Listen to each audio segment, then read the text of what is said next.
Embracers, and welcome to Embracing Autism IRL. Today I bring to you a fellow autism advocate and CEO of autism consulting business SJ Childs LLC, Sara Bradford. Sara is an autistic adult with a goal to support autism-impacted families.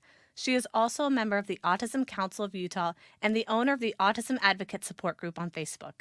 Sara is the mother of two with both her husband and kids on the autism spectrum. Hi, Sara. Welcome to the podcast. Oh, it's so nice to be here. Thanks so much for having me. Absolutely. I feel like it's been a while since we chatted, and time to bring you back. Catching up. Time to catch up. So let's just go ahead and just dive into a little bit about you and your background, what you do. If you could just give me a bit of like what you do in terms of your work in the autism community and why you decided to become an autism advocate. Yeah, absolutely. Well, I mean, it all began decades ago when my son was diagnosed, decade ago rather. And throughout this journey of finding out that myself, my husband, and our kids are all on the spectrum, it's really led me to some amazing and fulfilling adventures and things in advocacy. I've written children's books. I have a podcast myself, as you can see, and but being able to work in the community and really help to um, understand what people need as far as professionals, families, services. I really wanted to kind of how can you bring that all together? And so, as you had mentioned, the Facebook group is a wonderful community that has brought me so many amazing opportunities to serve families that are impacted by autism in so many ways. And not only that, but being able to then kind of transfer things and do events as you've been able to be a part of as well, and these amazing events where I've been able to showcase autistics around the nation, and this upcoming April also an international summit to showcase advocates in their own countries and find out what it's like for others around the world. So I can't believe where it's brought me today, and here I am embracing autism. I think the cool part about your events is that, at least from what I've noticed, most of them, if not all of them, are virtual, right? So you can pretty much Yeah, attend them from like anywhere, right? exactly. Yeah, it does make it really easy for families, for service providers. And like you said, internationally, it's like that's going to be hard to get people together, but it's so nice to have this medium where we can all meet like this and we can get together and we can share our stories across the globe. And it's insane how many advocates have come forward and said, "Oh, I can't wait to share my story." We have a keynote speaker that is non-speaking that will be there with his speaking device and his translator because he's German. So, I mean, it's just like going to be so incredible to show the world that we need to start making space for the upcoming employers that are employees rather that are going to be coming into the workforce, for schools that need so much more help in helping to navigate behavior versus child support, if you will. And I think Yeah. that there's just so many avenues, and society is just kind of it's like it's not new, but we're just newly addressing things and getting it all sorted. Yeah, I think like one of the aspects that you kind of mentioned that is kind of newer to society is that we are now discovering more ways through technology to be able to involve and accommodate people who might be considered more quote unquote severe. So like for example, your non-speaking speaker. Um, Before that probably would have been pretty difficult, if not impossible. But now with the technology that we have, there's no reason why we can't have a non-speaking, well, speaker. So Yeah. that's pretty cool. Um, So, what is it like? I know that you have gone through your own journey of self discovery and your own journey of basically figuring out that you yourself are autistic. You have now like autistic children and spouse. Your whole family is just like this little autistic family. So, what has it been like being a autistic parent to an autistic child? Do you feel like that presents specific challenges that maybe neurotypical parenting wouldn't have, or are there particular benefits that you think happen as well? Oh gosh.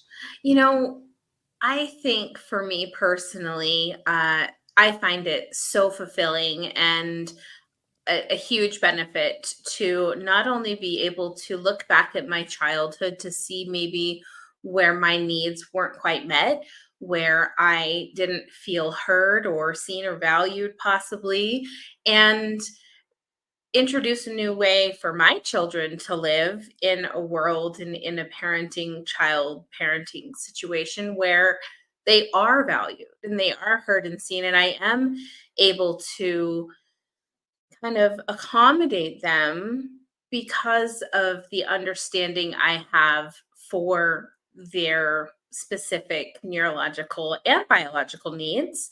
I think that it really opened up huge avenues of communication and love languages. It's simple as that to say, to be able to just know how this child shows up in the world and support them where they're at, who they are, rather than try to get them to change or have them to change to be a part of society.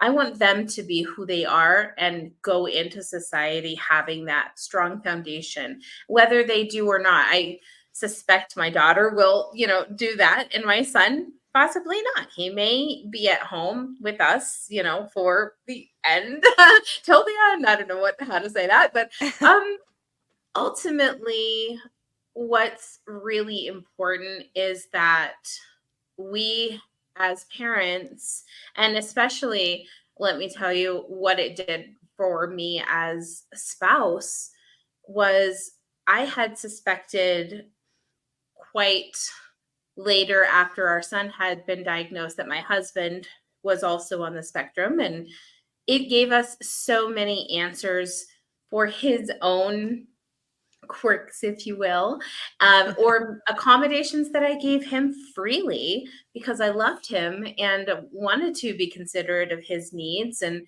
his, to me, strange sleeping habits or eating habits and things that I had never even known could have been autistic traits.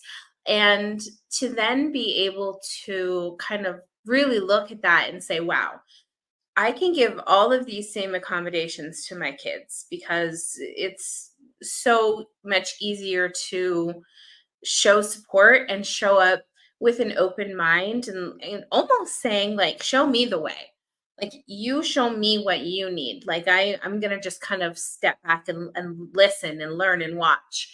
And then it was so uh it brought my husband and I so close together. And this year will be 20 years that we've been together. How could you even get closer after that much time? But I'll tell you, it was just so much love and like appreciation for one another and consideration for one another.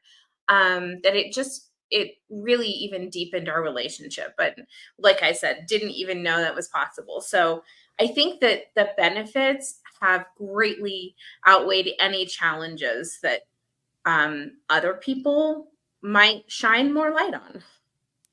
That's actually really interesting because, like, Matt is not autistic, but he is neurodiverse or neurodivergent. So he has ADHD and other things. And we kind of had that self discovery moment going on too. And part of what we've noticed is like once you do get a diagnosis and a label, it helps you kind of better communicate with your spouse as well because now you can kind of better interpret what the behavior is and like what it means. And so it helps you kind of adjust better with like your communication style and like how you react and stuff like that. Mm, At least that's what mm, I've noticed in my relationship. absolutely. No, it made a huge difference. And I know there's probably not too many kids listening on the side of adultism PG style. But as far as like intimacy goes, there are some, monthly time periods that I'm just like, I've never understood. We have never been able to communicate correctly, or like don't like touch and things like that. And I never understood why. It was always like, oh, you're just you know, cringed out by me or whatever, these things that were never ever true in my heart. And it was so hard to like communicate how I was feeling. So to be able to say, oh my gosh, I'm sensory overloaded right now. I cannot stand touch. Like, do not like don't put pants close to me. Don't put, like nothing like that. I want anything like Yeah. that. And so now I'm like, "Ah, thank you. It made so much sense. And it really made it easier, like you just said, for the communication to happen, for me to be able to say, it's not you, it's me for real, right? Like I have proof.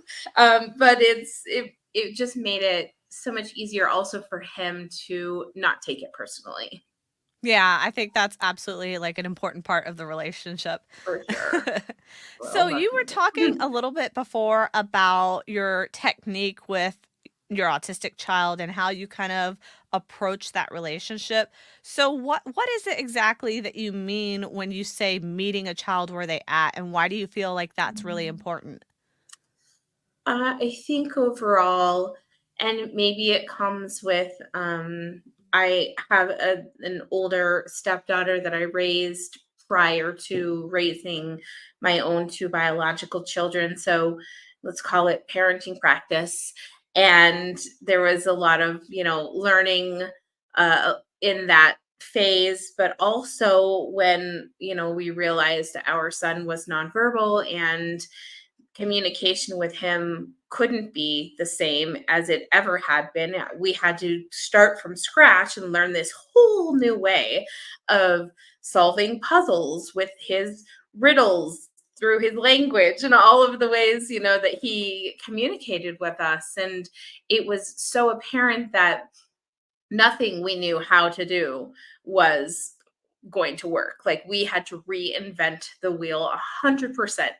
And with that comes trial and error, a little bit of failure, but also success. It also comes with finding success. And in that, I think really understanding like what my level of patience had to be with this child who was in pull-ups until he was 7.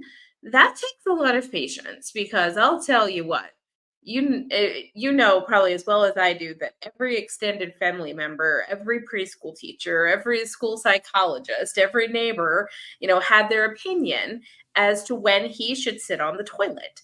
And for me, that was great that they had them, but it wasn't helpful for me. It didn't make me feel supported. It didn't help me help him. It didn't help him get to the toilet any faster because, Mary down the street says that he has to be on the potty by 3. No, it didn't help at all. And so I kind of, started after realizing for so long that I need to be what he needs me to be. This child can barely communicate in words what he needs as a human being. Like, he doesn't need the extended pressures of society's idea of when everything should happen. He has his whole life to sit on the toilet to go to the bathroom. That's what I say to people now. Your child has their whole life to sit on a toilet. And maybe not. Maybe some children who can't even do that. They won't ever do that. That's okay. It's not like a measure that's really out there in the world. And I think that when you come to terms with kind of trying to control every situation with a child that is completely out of your control, you learn to kind of like hold the reins, if you will, instead. And you just follow and you just kind of let them lead you and provide them with boundaries that are safe and, as much as you can. So, yeah, it's been an interesting journey. Yeah, that kind of reminds me of like a metaphor of like not fighting the current, but just like going with the current. Cause like if you fight the current, you're just going to get exhausted and the current's always going to win. So it's better to learn to kind of like flow with the current, save your energy, and then learn how to navigate that.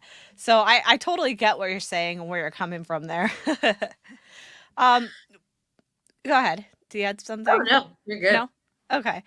So one of the things that kind of came to mind as well is this whole process where you are raising your child, you're having your own self discovery, you're going through these struggles as you're raising your child.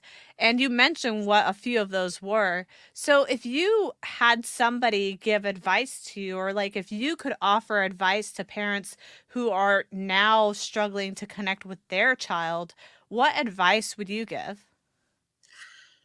I think it's really important to, and I am practicing this, so don't think I'm an expert in any case by all means, but being just a better listener, like really connecting with your child. Children in general, all across the board, are looking for connections when people oftentimes think they're looking for attention. They're seeking attention. They're trying to get attention. But what they're really, really seeking is a genuine and a heartfelt and a meaningful connection with a parent, with a guardian, with a sibling, with a friend. That's what we all want as human beings. And when we step into the role as a parent, I think that for some of us, and maybe because I had already practiced parenting, right? I'd already been parenting for so long, but also because it was meaningful for me. I wanted to be a parent. I wanted to put my all into these little humans that I was going to be raising. And I went into it intentionally. Some people don't have that option. They go into it when they're young and their brain isn't even fully developed all the way. And for those people, like they have to learn if they have the want and desire to do so to parent intentionally as well. And that means that you have to let go maybe of the parenting style that you were given if it wasn't healthy. um that's not for all of us, it's so individual to each and every family. So it's so hard to say how any family is impacted, but definitely it's even harder to try to make these types of meaningful connections with a child who seems to be in their own world, seems to not be capable of making these types of connections with you. That's where you have to be a really strong learner, listener, like listening not only with like your ears, but watching and trying to kind of uncover that one little way to get into that child's world with them. And it was, in really early on that we had seen maybe like a short film or documentary about a boy who recreated, the dad had recreated the voice of Iago in Aladdin. And I remember watching that and thinking, oh my gosh, if this dad can kind of enter his child's world through these Disney characters, like what would that look like for us? What is our son, his interests currently, things like that. And when you really want to learn about your own child, the best way sometimes is to have them teach you. And so, we would of course, want to know what he was doing, but then we realized like we could start engaging with him through his interests, which makes it so much more meaningful for everyone. And then you're able to take what you're learning and do it with the next child, right? And they're all different. They're all so very different, but you can still take those same like main steps and just watching them grow through that empowerment in their own strengths of teaching you something is the greatest gift.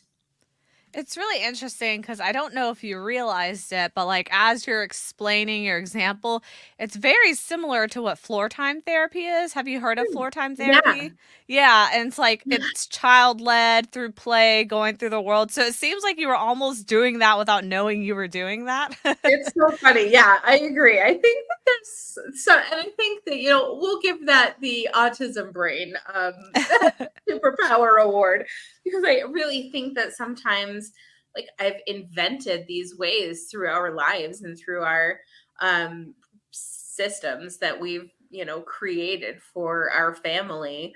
And it's not understood by many. And it's usually not even understood until like 10 or 20 years later. It's like, oh yeah, I've been doing that. Yeah. Yeah.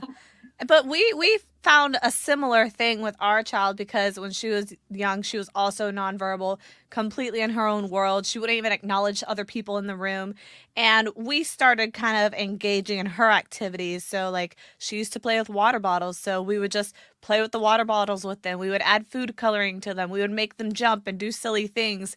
And like instead of pushing regular toys, quote unquote, we just took whatever she was interested in and tried to make it more fun and add steps to it so that she was also stretching her goals, Yeah, imagination, things like that. So that was part of our process too. So I do think that it works. It seems yeah, to do like wonders for our kid at least. Uh, definitely. so I wanted to also follow up because part of this process of the parenting journey is when you first get that diagnosis for your child. And a lot of parents have a hard time processing that. They have a hard time understanding like what does this mean? What do I do? Where do I go from here? And so I wanted to ask you, in your experience, what would have been helpful for you to have known when you got that diagnosis? Or what do you wish somebody had told you at like that doctor's office?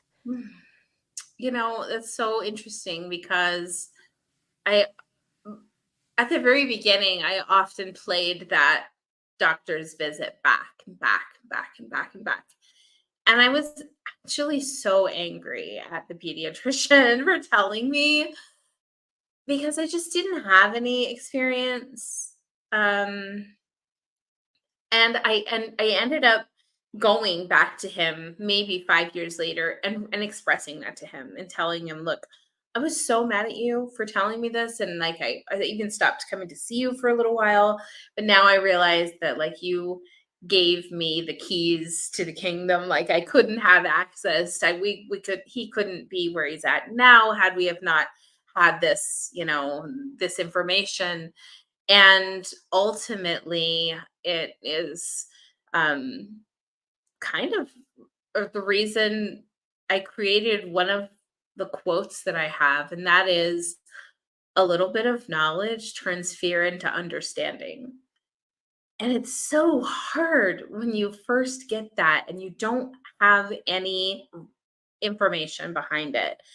They should maybe have better information. This was 13 years ago, so they just didn't have a lot of, a pamphlet they could have sent, or access to a website they knew about, or anything. And, I've even gone back and given them like my children's books and my cards and said, you know, tell people to reach out to me if this happens. But I did learn some really valuable lessons along the way, and about the diagnosis process and kind of that information for parents. And I think it's so, so crucial and important.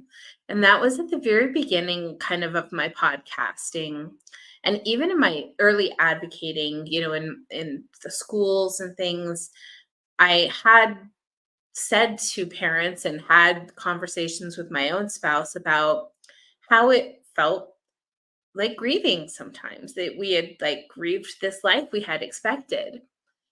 But it wasn't until I had interviewed an advocate, a self advocate, who expressed to me how devastated he was to hear his parents say that they grieved him, and how it dampened his self. And I never, I swore at that moment that I would never say that again.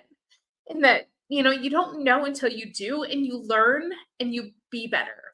And I just really understood at that moment that even though I thought I was so far along in the process, I was still this little tiny baby, this little, in this big experiment that was happening. But that even that moment, that I still like, it was okay that I was making a mistake, and it was okay that I, hadn't understood what somebody else had gone through.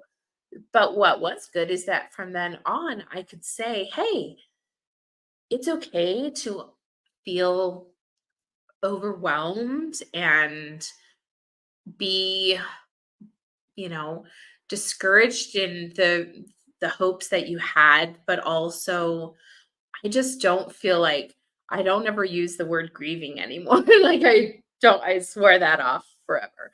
Um because I really want to now make sure that everybody is being cognizant of the ears that are listening, and the kids that are hearing that this life is different or challenging, or anything other than the life they're just living. It's really tricky, so tricky. Words are so tricky. I think life is so tricky in general. Isn't that the truth? Yeah, I get that. I know that every parent has like a different journey, and every child has a different journey. Some people are really, impacted by language. Some people kind of brush off language and it doesn't bother them. It's really individualized. And I think that's why, like, for me, I think the most important part is that we have like a close connection with our child, and like we try to find a way to reach out and connect with them, because we won't know what type of kid they are unless we do that. Like, we have to know like what they're okay with. And I know that's a lot harder with like our nonverbal kiddos, and there's a lot of challenges with communication there. But I'm like an advocate for like just keep trying whatever you can, however you can, and never really give up. So I think you bring a good point there. Um, this kind of just reminds me overall of just like the tough journey that a lot of parents go through. And, it's tough for kids too, like you said, like the autistic individuals going through the journey as well. So, part of that process, unfortunately, tends to lead to burnout, both the autistic burnout that the child suffers through, and for the parent, there's like parental burnout. So I wanted to ask you from like your perspective. So you're an autistic parent, so I guess you could speak on both of those parts, or one or neither, whichever you'd Yeah. like. But what has been your experience with burnout, either parental burnout or autistic burnout, and how do you think that parents can address those? Mhm. Yeah. Ugh, how can they address it? I think that I am definitely in the throes of those moments right now. But and kind of like we both have been a little off the scene for a little bit now. And for you it was definitely a different situation than mine. I think that I was definitely have been going through some burnout. And I think after the last event that I did, it just was very overwhelming. And it's almost like it was so amazing and so magical that afterwards, it's like there's nothing. It's completely unfulfilling. And it's the strangest. I just have verbalized that right now in this moment, and literally haven't said anything about it for like 3 months. So it's probably good that I'm therapying in this session full of Breaking people. news. Right? But for my kiddos, it definitely looks like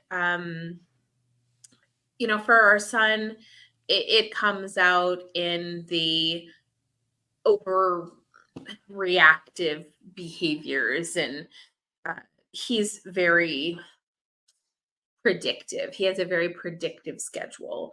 And so when he's kind of going through burnout, it's very apparent in his um, it's kind of gruffness, I guess you can say, or, if he's not, he kind of has a crazy sleep schedule. We call the moon schedule, where, if he doesn't get the good amounts of sleep, then it really, like every human, can really affect him. And with my daughter, I would say it's really in unmasking. And when she goes to school, and I know that, she's been masking all day, and then she gets home and she just wants to be left alone. And in my upbringing, I would have been like, what's wrong with you? Why aren't you, what, constantly berated kind of over that. She cannot handle that. That would completely put her into meltdown stage. So we understand that. And she's a lot like my husband. And so I, again, look at what have I done to accommodate him in his times of need in those moments, and how do I replicate that for this little person, in the home. So I think that's what pretty much sums that up, I think. Oh, here I am getting back into business. So Yeah, there we go. So, one of the things that I talk about too is kind of addressing society's perception on autism. And there seems to be still to this day a lot of misconception on what autism is, either one extreme or the other. So there's people who just think that autism is not debilitating in any way. You can function fully without any accommodations. You don't need anything. You're good to go. And then there's people on the complete opposite end where they think that if you're autistic, it's basically a doomsday label and there's absolutely no hope for you whatsoever. So, what is it that you feel personally society understood better about autism? um I think that in general, it's going to be have to be known that brains that are wired differently and like are completely different than typical brains cannot be accessed or supported in the same fashion. And it's it's just like a computer. Like you wouldn't use, it's like Apple and Android.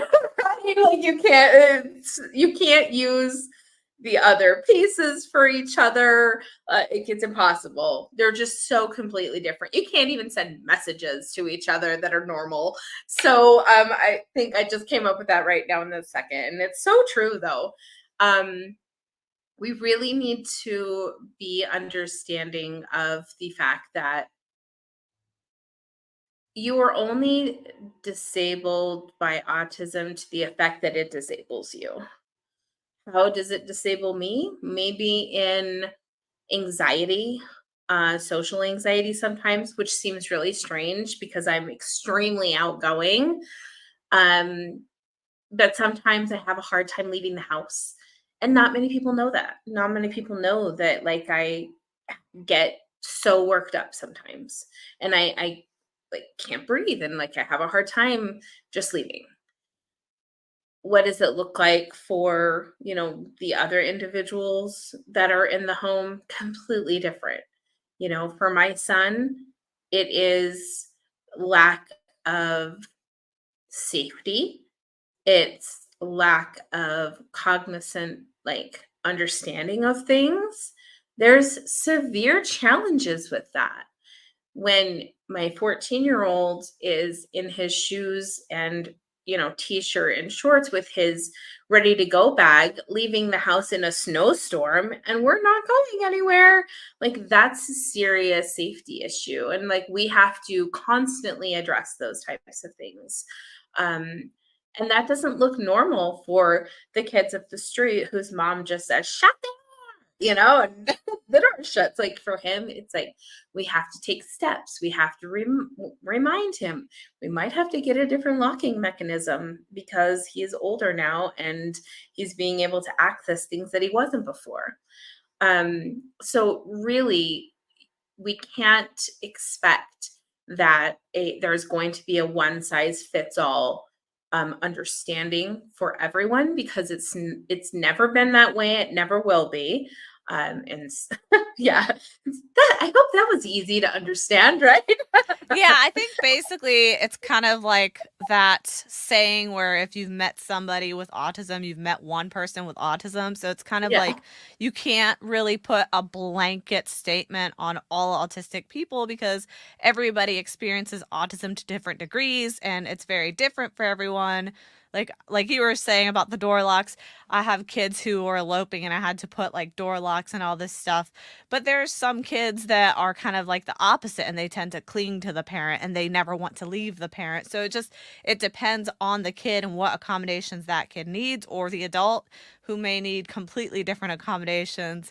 I know some autistic adults that are like me that are very sound sensitive and we need the earplugs, we need to get away. But then there's others like my daughter who are just all about the chaos. They just love the chaos. They love the books with all the sounds on them. So it really just depends. And I think that's why accommodations are tricky because you don't want to give the opposite accommodation to the wrong kid. yeah. Oh gosh, isn't that the truth?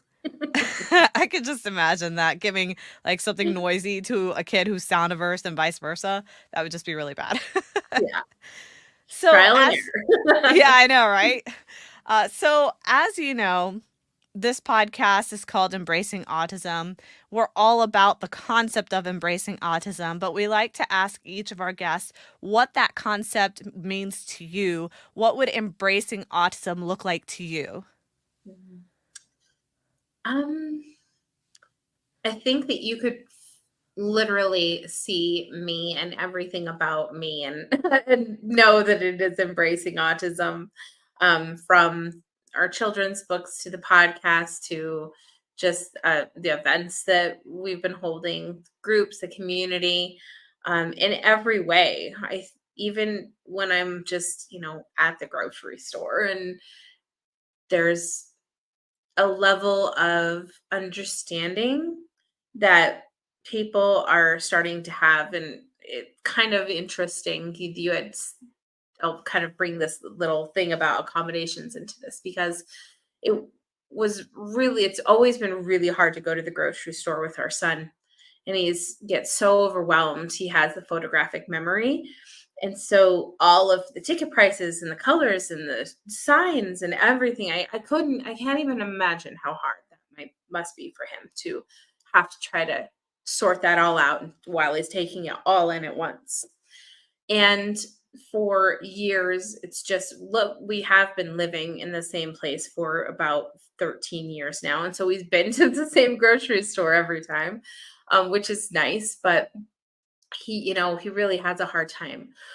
But it wasn't until maybe the last 2 years that we got some noise canceling headphones for him to wear. And it was almost like a signal for society. Like they had seen Atypical or something on TV where some autistic kid had headphones on. And so like they were nicer and more patient and understanding. And it was like this ticket or something out in public that if he had his headphones on, you know, people around us were better. And his behavior was better sometimes, didn't really matter, but other people's was better and they were more understanding. So I just find that very interesting how that can be the case. So I think that you know as a society, things are coming around. There's so much more to be understood and learn, especially for females, on the autism spectrum, and what that looks like and how we can better support females and the diagnosis process and all along the whole way. So yeah, it'll be interesting to see what happens in the next 5 to 10 years. It's interesting that you bring up that example of the headphones because we experienced something similar with the wagon that we had, the prescription wagon. And so we have both of our kids in there because they both elope. And prior to getting the handicap placard stuff, we just had the wagon going around and we got like the most judgmental looks because people think, like, it's big, it's bulky, you're getting in our way. Like, they just find it annoying. And also, like, my kids would be kind of rambunctious, and you'd get like those kind of judgmental looks. And as soon as we put like the handicap placard sign on it saying like this is a like prescribed pediatric ambulatory device, it's not just like for fun, all of a sudden people were more empathetic. They weren't giving us as many stares. They were more willing to just kind of be nice to us. And I found that honestly a little bit disturbing in a sense because it's kind of like people in society jump to negative first rather Yeah. than jumping towards giving people the benefit of the doubt. Yeah. Have you experienced that too? Totally. In fact, one of my children's books is based on this exact thing, and that is that when we used to go trick or treating, it was always like, sorry, he's autistic. Sorry, he's trying to come in the house. Sorry, he asked you what your dog's name was. Sorry, whatever. All of these, like, it felt like I was giving excuses all the time why my kid was at their trick or treating door, and it was crazy. And it wasn't until one Halloween where we put a sticker on him that said, "I'm autistic. Please be patient." And people were so nice and so patient and got down to his level and let him ask these questions he had to ask them. He is verbal now, and things like that. And so it is unfortunate that society is like that. At the same time, it goes back to that, just a little bit of knowledge can turn fear into understanding, and they can be a little bit more compassionate with these families and with us who deserve it.